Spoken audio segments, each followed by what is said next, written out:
여러분 안녕하세요. 바빌론입니다.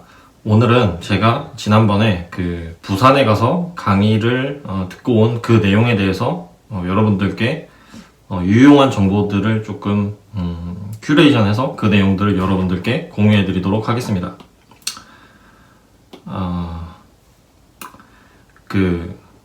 첫 번째는 이제 유통 관련한 강의를 들었는데요. 참도깨비 유통, 여기 이제 대표님께서 강의를 해주셨고, 이 유통 회사는 가정 간편식이나 이런 거를 이제 주로 취급하는 회사입니다. 그 외에 어떤 브랜드에 대한 제품도 이제 대리점식으로 이제 유통을 하고 계시고요. 근데 이제 주력 상품은 가정 간편식 그 품목에 대해서 판매를 했었고, 강의가 끝나고 대표님께서 선물로 삼계탕에 관련된 어떤 제품도 선물로 주시고 하셨는데, 실제로 제가 집에서 시식을 해보니까 웬만한 어떤 삼계탕 이런 음식점에서 사 먹는 것보다 맛이나 퀄리티나 이런 것들이 상당히 높아서 개인적으로 조금 많이 놀랐습니다. 그런 내용이 있었고, 주된 내용들은 전자상거래, 우리가 이제 하고 있는 이 업이 코로나 사실 이전부터 기술 발전이 이루어졌고, 모든 부분에서 이제는 이커머스가 가능하다, 그런 내용이 있고, 이커머스 사업을 확장해야 된다, 그런 내용도 있었고, 창업기업 출신이셨고 성공적으로 이커머스를 잘하고 있는 기업이 이제는 많이 있다. 그리고 기업의 스토리텔링, 요런 내용도 말씀해 주셨고, 이 맘카페, 판매를 하시는 셀러분들은 많이 애용하시지만 이 맘카페 유저들을 30만 명을 거느리고 있다. 맘카페 회원들이 제품에 대한 니즈를 올리고 있으니까, 그런 맘카페 안에 있는 회원들이 올리는 수많은 데이터들 중에 고객들의 니즈를 읽는 것도 굉장히 중요하고, 시장을 파악함에 있어서 이런 수요도 조사, 시장 조사를 할 때 이 맘카페의 중요성에 대해서도 언급을 해주셨습니다. 우리 애들을 위해서 이런 간식이 있었으면 좋겠다 등 그런 댓글과 댓글 간에 이런 사람들의 이야기들을 우리가 모니터링 해볼 필요가 있다, 그런 말씀을 해주셨었고요. 직원들이 하는 일은 아이디어 발굴만 한다, 이런 말씀을 해주셨어요. 그러니까 요 회사의 직원들이 하는 일은 아이디어 발굴, 사실 이게 굉장히 쉬우면서도 이 아이디어 하나가 몇십억 몇백억짜리의 사업 아이템들이 되기 때문에 직원들은 주로 아이디어 발굴만 한다, 이런 이야기를 해주셨고요. 그 다음에 최근에 11번가, 당근마켓, 마켓컬리, 처음에는 이 11번가도 그랬고요, 마켓컬리도 그랬고 당근마켓도 그랬고, 다 처음 시장은 굉장히 작았다, 이런 말씀을 해주셨었고요. 그 다음 시장의 타겟을 잘 정해서 집중하고, 이렇게 시장을 집중해서 타겟팅을 하고, 그 안에 시장을 깊게 관찰해 보면 사이사이 틈새가 있다, 그 틈새들을 파고 들어가는 전략을 취해라, 이런 말씀을 해주셨고, 그 다음에 소수, 개성, 나만의 물건이 또 중요하다, 이런 말씀을 해주셨었고, 전자상거래 분야에서도 협업이 중요하다, 그 말씀을 또 해주셨습니다. 우리가 서로 경쟁도 하지만 경쟁보다 더 중요한 거는 협업이다. 저는 이 협업이라는 단어를 참 좋아하는데요. 경쟁이라는 단어보다는요. 사실 누군가 경쟁을 한다는 거는 시장의 어떤 지배구조나 점유율을 서로 이제 빼앗아가는 그런 이제 치킨 게임을 가격으로 이제 비교로 들어가자면 이제 치킨 게임이 될 수도 있고, 어쨌든 저 역시도 경쟁이라는 단어보다는 이 협업이라는 단어를 더 좋아하고, 이 협업 속에서는 또 새로운 시장이 있다라는 거를 저 개인적으로도 그런 식으로 믿고 있습니다. 그래서 이제 협업에 대해서 중요성을 말씀해 주셨었고, 내가 할 수 있는 분야와 시너지를 낼 수 있는 파트너, 그러니까 유통회사라면 제조업체도 잘 알아야 하는 게 중요하고, 내가 유통해서 하면 공급받는 이 제조업체도 중요하지만 내가 공급하는 그런 시장도 그런 고객군들도 굉장히 중요하다고 할 수 있겠죠. 그래서 어쨌든 협업에 대해서 중요하게 말씀해 주셨고, 결국에는 매출액을 많이 키우려면 경쟁보다는 사실 이 협업 관계가 더 중요하기 때문에 저 역시 그런 식으로 생각했었고 메모를 했습니다.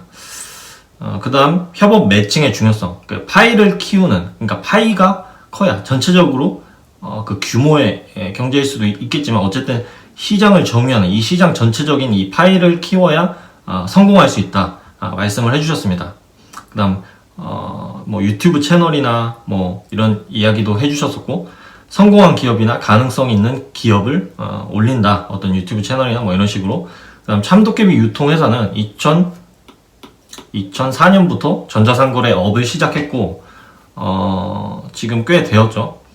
그리고 처음에는 이 참도깨비 유통이라는 이 회사가 처음 시작은 그 아파트역 작은 창고에서 시작해서 지금은 작년 뭐 연매출 70억도 넘어가고 그랬다는 거였고요. 그렇다는 이야기를 전해드릴 수가 있었고, 이 창업 자본금은 마이너스로 시작했는데 동생의 카드 대출이나 뭐 이런 뭐 1,000만 원을 받아서 시작했다, 이런 어떤 진솔한 말씀도 이야기해 주셨습니다. 자리 잡은 사업체는 하나같이 보잘것없이 시작했다는 것을 제가 강의를 통해서 저 역시도 느꼈습니다. 3개월 동안 오프라인 영업을 열심히 했다고 하셨습니다. 그런데 식당 영업이 쉽지 않았다고 합니다. 낮에는 또 굉장히 바쁘고 오후 시간에 찾아가면 또 주무시는 분들이 많았고 그래서 쉽지가 않았는데, 옛날에 그때 당시 옥션에는 어떤 상품을 올리기만 하면 계속 다음날 팔리는 그런 이야기를 또 해주셨었고요. 그래서 2005년에 하루 주문건이 2,000건을 판매해봤다, 뭐 이런 경험적인 진솔한 그런 내용도 전달해 주셨습니다. 지난달에는 주문이 10,000건이 들어오셨다고 하셨었고요. 오픈마켓을 만난 건 저 역시도 이 대목은 똑같이 생각하고 있는데, 우리가 이 그 오픈마켓을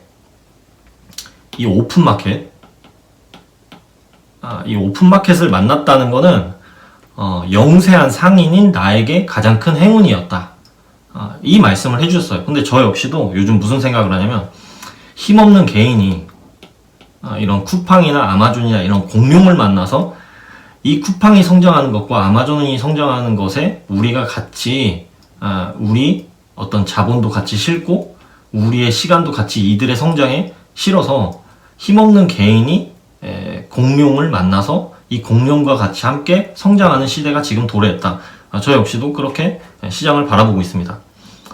온라인 시장의 현실은 뭐 지금 현실적인 거를 말씀해 주셨는데요. 내가 공급받는 가격으로 물건을 팔아야 한다. 그러니까 가격 경쟁이 그만큼 힘들다는 거죠. 가격 경쟁이. 그 말씀을 해주셨었고, 높은 진입장벽.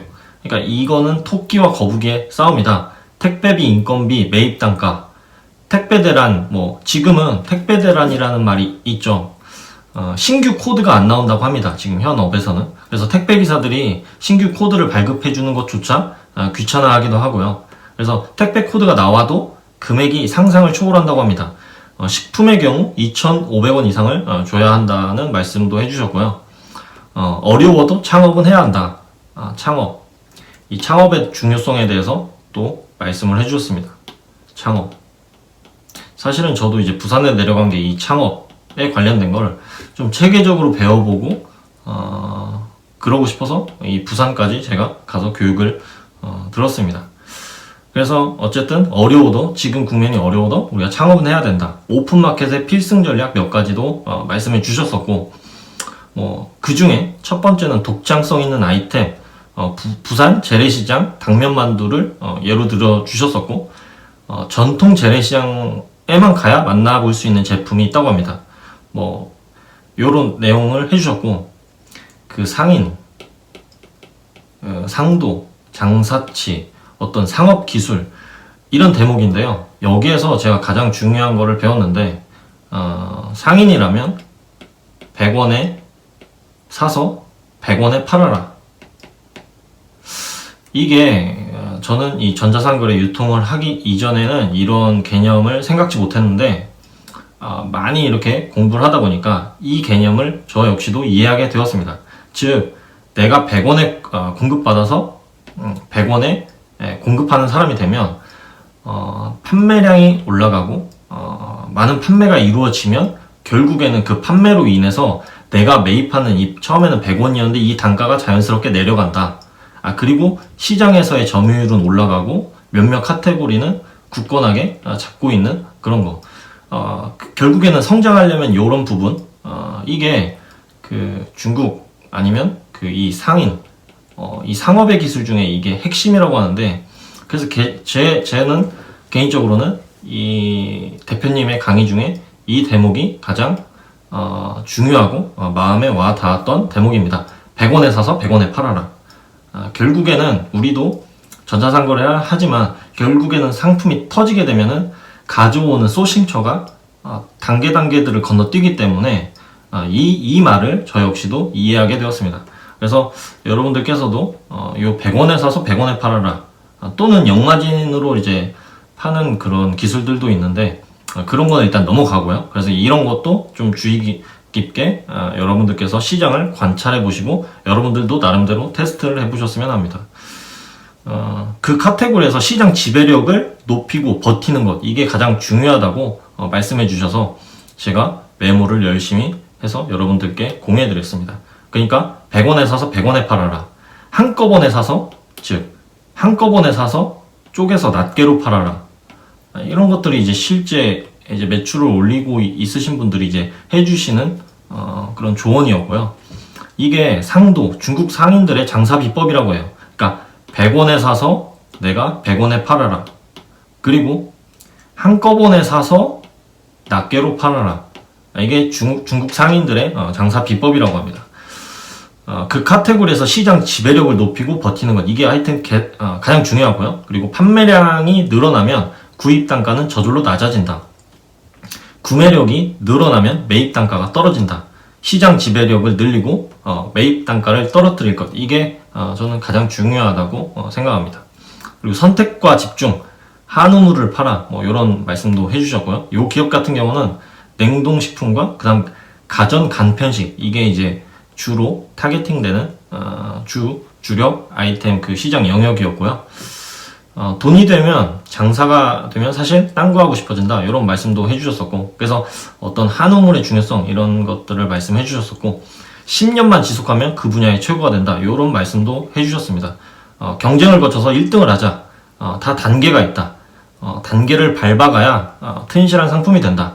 11번가도 있고 뭐 카카오 쇼핑도 있고, 요즘에는요 뭐 1등 상품을 가지고 있어야 한다. 1등, 시장에서 내가 1등 할 수 있는 그 상품을 내가 가지고 있어야 한다, 그 말씀을 해주셨었고, 이게 또 가장 중요한데 트렌드 쫓지 마라, 이런 말씀도 해주셨거든요.